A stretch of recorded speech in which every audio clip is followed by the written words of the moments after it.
podcast pertama kami. Jadi sebelumnya kita bakal memperkenalkan diri terlebih dahulu. Namaku Ihmatul Imamah Yuafi, teman-teman bisa panggil aku Yuafi. Kali ini aku gak sendiri, aku bareng teman aku. Namaku Dea Sinta Prabandari, teman-teman bisa panggil aku Dea. Jadi kita ini adalah mahasiswa semester 5 jurusan Ilmu Pemerintahan Universitas Muhammadiyah Yogyakarta. Nah, kali ini kita bakal bahas nih tentang pendekatan dalam penelitian kualitatif. Kita bakal diskusi bareng, betul nggak deh? Betul banget. Oke, lanjut ya sekarang ke pertanyaan yang pertama nih. Apa sih yang kamu pahami tentang pendekatan dalam penelitian kualitatif? Oke, jadi pendekatan dalam penelitian kualitatif itu merupakan sebuah cara pandang atau perspektif dari peneliti tentang bagaimana ia akan melakukan penelitian dengan mengadopsi dari desain kualitatif itu sendiri. Oke, jadi menurut kamu itu adalah sebuah cara pandang gitu ya? Nah, terus aku mau nanya nih tentang apa sih fungsi dari pendekatan dalam penelitian kualitatif? Untuk fungsinya sendiri, pendekatan dalam penelitian kualitatif ini berfungsi untuk memperoleh data secara lebih mendalam.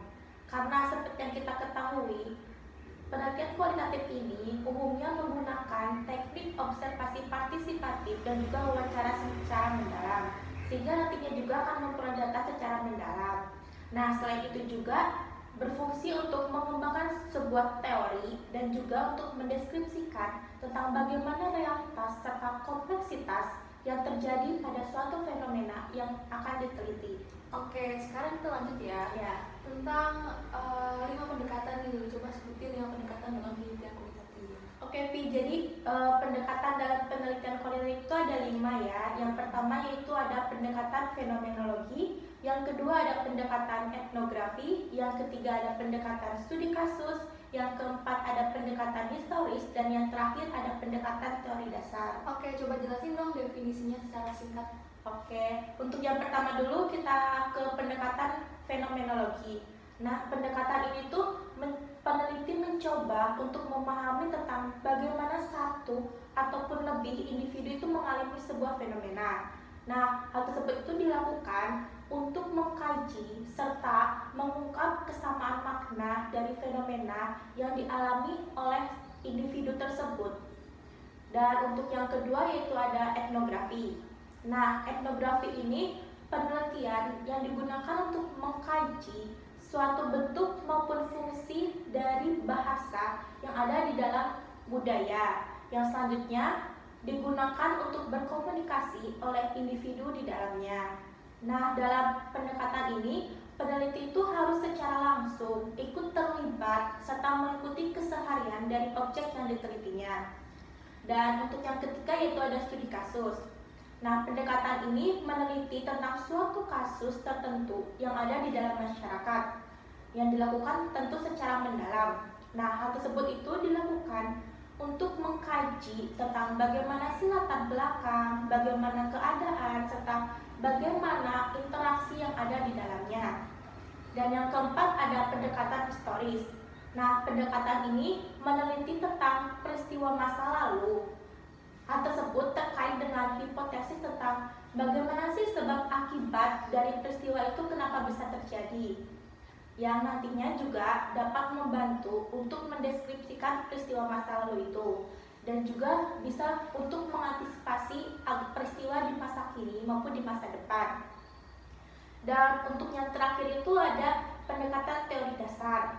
Nah, pendekatan teori dasar ini merupakan penelitian untuk menemukan suatu teori ataupun untuk mengembangkan teori yang sudah ada dengan cara mengkaji prinsip maupun dari kaidah dasar yang telah ada. Nah, jadi itu penjelasan yang aku pahami. Wah, lengkap banget ya. Ini pertanyaan yang terakhir nih. Oke. Menurut kamu perbedaan apa sih yang paling mencolok dari 5 pendekatan tadi? Nah, untuk perbedaan dari kelima pendekatan, kita mulai dari yang pertama dulu ya, yaitu ada fenomenologi. Nah, pendekatan fenomenologi ini lebih berfokus pada bagaimana penggambaran fenomena maupun realitas yang terjadi di masyarakat untuk dikaji lagi tentang kesamaan maknanya. Yang kedua yaitu ada etnografi. Etnografi ini lebih berfokus pada bagaimana penggambaran bahasa serta budaya yang ada di dalam kelompok masyarakat. Dan untuk yang ketiga itu ada studi kasus. Studi kasus ini lebih kepada memberikan penjelasan secara rinci tentang suatu kasus. Nah, di mana studi kasus ini lebih kepada memahami, terus menelaah, lalu kemudian menafsirkan dari fenomena itu tentang bagaimana maknanya. Dan untuk yang keempat itu ada pendekatan historis. Pendekatan ini lebih berfokus pada peristiwa masa lalu yang mencoba untuk mengkonstruksikan peristiwa yang sudah terjadi dan mencoba untuk menjelaskan mengapa peristiwa itu bisa terjadi. Dan untuk yang terakhir yaitu ada teori dasar. Untuk teori dasar sendiri lebih berfokus pada untuk menemukan suatu teori maupun untuk mengembangkan teori berdasarkan data yang telah diterima oleh peneliti. Wah, lengkap banget ya. Terima kasih ya Dia atas Iya. penjelasannya. Oke, sama-sama. Jadi, sekian dari diskusi ya podcast kali ini. Jadi aku mau nyimpulin nih, kalau misalnya nih yang perlu diingat ya bahwa intinya adalah pendekatan itu dalam penelitian kualitatif merupakan cara pandang nih yang dari peneliti untuk melakukan penelitian dengan mengadopsi desain kualitatif gitu. Nah, ada dua pendekatan yang harus diingat ya.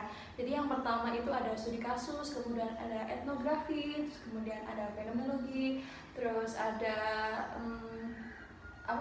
Teori dasar. Oh ya, teori dasar, dan yang terakhir adalah historis. Seperti itu. Sekian, terima kasih atas perhatian teman-teman semua, dan jangan lupa follow IG kami di @yuwaf F-nya 3, terus Di @deasinta, jangan lupa double A. ya, terima kasih. Wassalamualaikum warahmatullahi wabarakatuh.